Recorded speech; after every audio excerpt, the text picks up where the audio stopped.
নমস্কার বন্ধুরা, চলে এসেছি দীঘা পার্ট 2 ভিডিও নিয়ে। তো দ্বিতীয় দিন আমরা যেটা করেছি, সকালবেলা উঠে গেছিলাম মোহনাতে। তো মোহনা ভীষণ সুন্দর একটা বিচ সাইড ছিল, ওখানে আমরা অনেক ফটো আর ভিডিও করে, আর এখানে এসে আমাদের সাথে একটা স্ক্যাম হয়েছিল। যে দাদা আমাদের ফটো তুলেছিল তাকে বলেছিল 4টে ফটো দিতে, সে দিয়েছিল 6-7টা ফটো। তো সেখানে আমাদের অনেক কটা টাকা জলাঞ্জলি গেছিল। মোহনা থেকে ব্যাক করে আমরা হোটেল রুমে এসে আবার ফ্রেশ হয়ে বেরিয়ে গেছিলাম উদয়পুর বিচের দিকে। আমরা যখন উদয়পুরে পৌঁছালাম তখন কিন্তু ভাটা চলছিল, কিছুক্ষণ পরে কিন্তু জোয়ার আসলো, আর আমরা যেখানে বসলাম সেখান পর্যন্ত জলটা চলে গেছিল, আর আমরা অনেকটাই দূরেই বসেছিলাম জলে। তো এখানে অনেক কিছু খাবার দাবার অর্ডার দেওয়া হয়েছিল।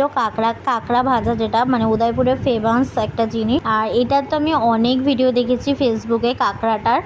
আর চিংড়ি ছিল, ভোলা ভেটকি ছিল, পমফ্লেট ছিল।